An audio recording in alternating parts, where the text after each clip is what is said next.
মাস পেরোলেই নতুন চাকরিতে যোগ দেওয়ার কথা ছিল সাকিবের। বৈষম্য বিরোধী ছাত্র আন্দোলনে ঢাকার মিরপুরে পুলিশের গুলিতে শহীদ হন খুলনার শেখ মোহাম্মদ সাকিব রায়হান। তার স্বপ্ন আর পূরণ হয়নি, পরিবারের ভাগ্যও বদলায়নি। এখনও চিকিৎসার অভাবে অসহায় দিন কাটছে খুলনার অনেক আহত জুলাই যোদ্ধার। তাদের কথা জানিয়েছেন খুলনা বিভাগীয় প্রতিনিধি মোহাম্মদ আসিম।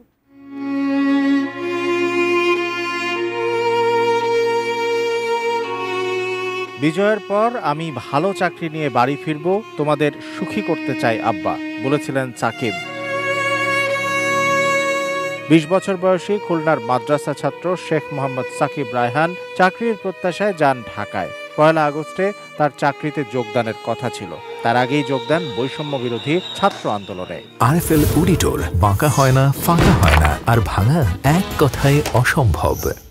২৪ জুলাই ঢাকার মিরপুরে পুলিশের গুলিতে শহীদ হন ২০ বছর বয়সী সাকিব। খুলনা নগরীর নবপল্লী এলাকার ছোট একটা গলিতে জীর্ণ শীর্ণ ঘরে সাকিবের পরিবারের বাস। বাবা আজিজুর রহমান একটি মুদি দোকান চালান। ২ ছেলে ১ মেয়ের মধ্যে সবার ছোট ছিলেন সাকিব।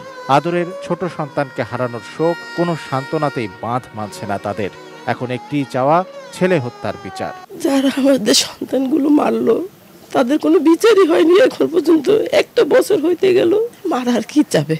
তার মারার কিছু চাওয়ার নেই। আমরা তো সেই আশাই আছি যে আওয়ামী লীগের বিচার হবে, খুনিদের বিচার হবে। সাকিব ছাড়াও বৈষম্য বিরোধী ছাত্র আন্দোলনে আহত হন খুলনার অনেক তরুণ। চিকিৎসা খরচ বহন করতে না পারায় অসহায় অবস্থায় আছেন তাদের অনেকেই। এই কষ্টগুলো কারোর কাছে বলার নাই, তো কাউকে বলতে পারি না। আমি সুস্থ হইতে পারতেছি না, কিছুদিন পর আমি পাগল হয়ে যাব। আমার মাথায় সমস্যা, রিসেন্ট মেমোরি লস।